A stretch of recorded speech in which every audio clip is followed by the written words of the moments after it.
Shalom Sobat WB yang dikasihi Tuhan. Renungan Harian Wanita Bijak hari Rabu tanggal 22 Januari 2025 dengan judul Kepercayaan Janda Sarfat.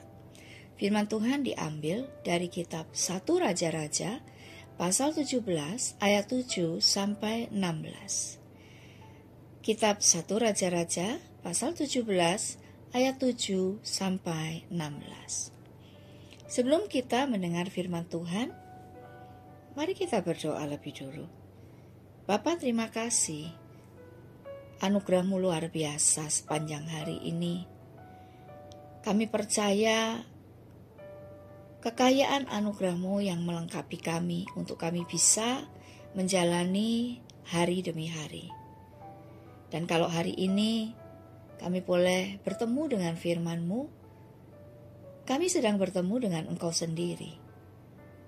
Bertemu dengan pribadi-Mu yang terus ingin mengajari kami banyak hal. Yang Kau begitu rindu untuk kami boleh mengenal Engkau, mengenal hati-Mu, mengenal rancangan-Mu. Berbicaralah kepada kami ya Bapa. Mari Roh Kudus buat kami mengerti, sehingga kami dapat meresponi apa yang menjadi kerinduan Bapa dalam kehidupan kami. Terpujilah nama Tuhan. Kami boleh serahkan segala keberadaan kami ini hanya kepadamu. Di dalam nama Tuhan Yesus Kristus kami bersyukur. Amin. Pembacaan kitab 1 Raja-Raja pasal 17 ayat 7 sampai 16. Tetapi sesudah beberapa waktu, sungai itu menjadi kering, sebab hujan tiada turun di negeri itu.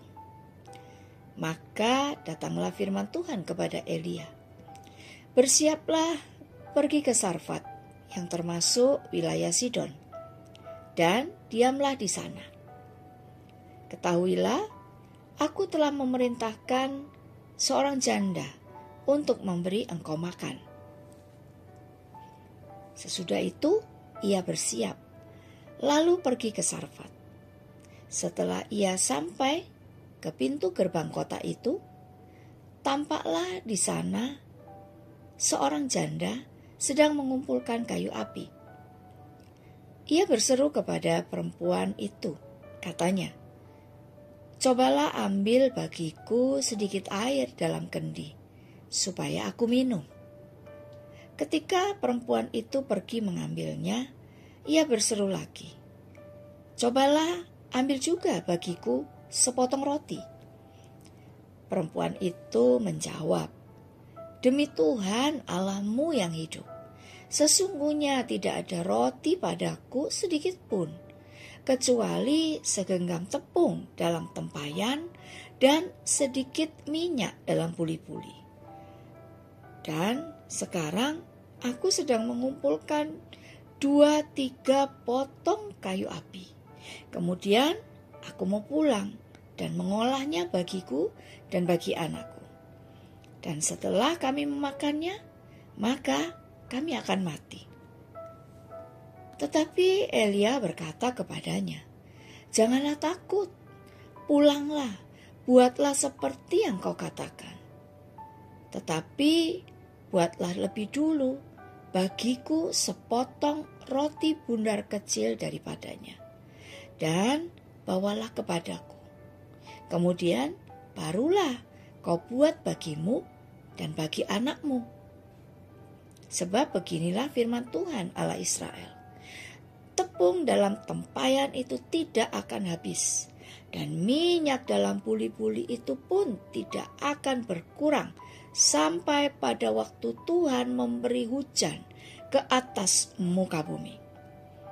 Lalu pergilah perempuan itu dan berbuat seperti yang dikatakan Elia.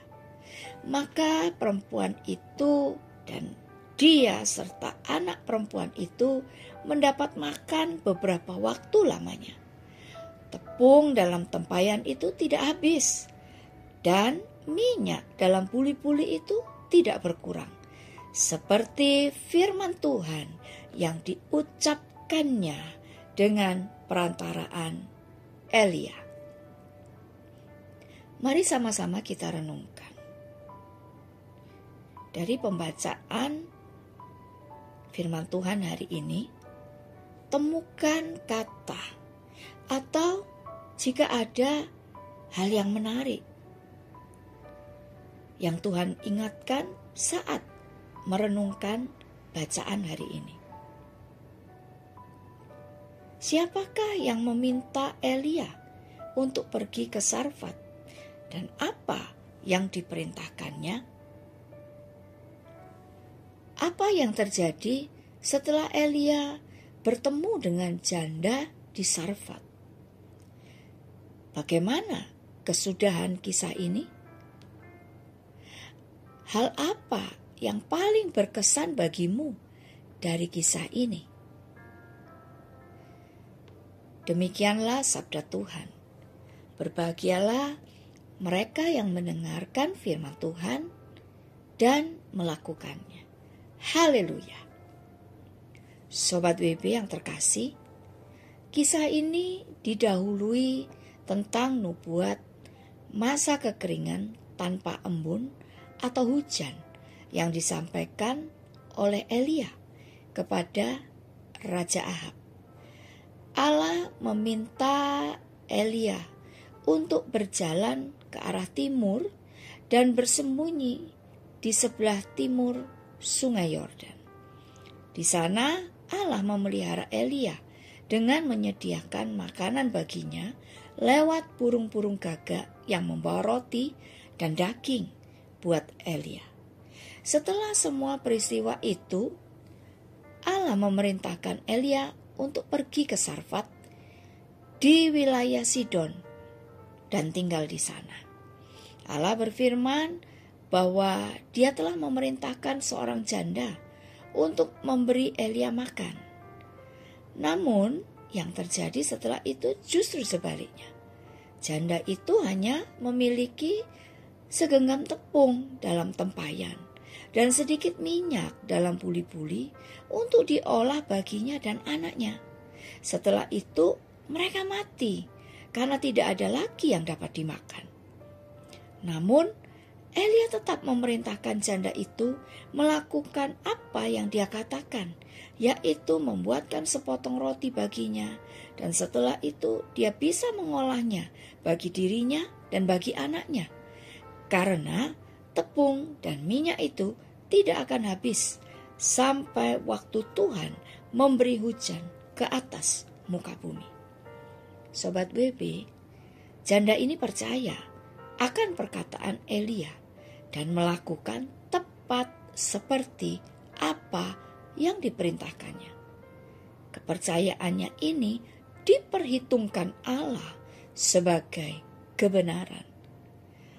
Lewat peristiwa ini, janda di Sarfat belajar bahwa percaya kepada Allah dari apa yang dikatakan abdinya adalah sebuah proses dari keraguan menjadi sebuah kepastian akan pemeliharaan Tuhan.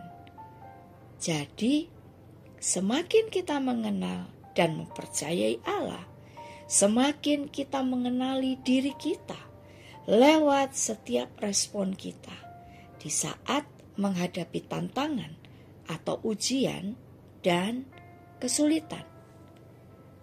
Sobat WB, adakah engkau sedang mengalami tantangan? Bagaimana responmu? Adakah itu membuatmu makin mengenali dirimu? Sebelum kita membagikan kepada rekan dalam kelompok pemuritan berkat yang kita terima dan komitmen kita, mari kita tutup dalam doa. Bapa, terima kasih. Firman-Mu hari ini mengingatkan kami dan menolong kami untuk kami boleh mengenali diri kami lewat setiap peristiwa yang Kau izinkan untuk kami alami. Hari ini kami belajar bahwa lewat setiap kejadian, lewat setiap situasi, apapun yang kami hadapi. Kami tidak hanya belajar untuk berespon benar, tetapi ternyata kami juga bisa belajar untuk mengenali diri kami lewat setiap respon. Teristimewa respon yang spontan, yang menggambarkan diri kami yang sebenarnya. Terima kasih untuk pengingat hari ini. Dan kami mau belajar untuk lebih lagi mempelajari, mengevaluasi diri kami, melihat siapa kami, bagaimana kualitas rohani kami lewat setiap respon dalam menghadapi setiap situasi. Terima kasih Roh Kudus, Engkau memberi kami pengertian, Engkau membuat kami tersemangati untuk kami boleh melakukan apa yang Tuhan firmankan yang kami dengar hari ini. Mampukan kami ya Roh Kudus, kami rindu menyenangkan hati Tuhan. Terpujilah nama Tuhan. Di dalam nama Tuhan Yesus Kristus kami bersyukur. Amin. Semakin kita mengenal dan mempercayai Allah, semakin kita mengenali diri dan bertumbuh dewasa.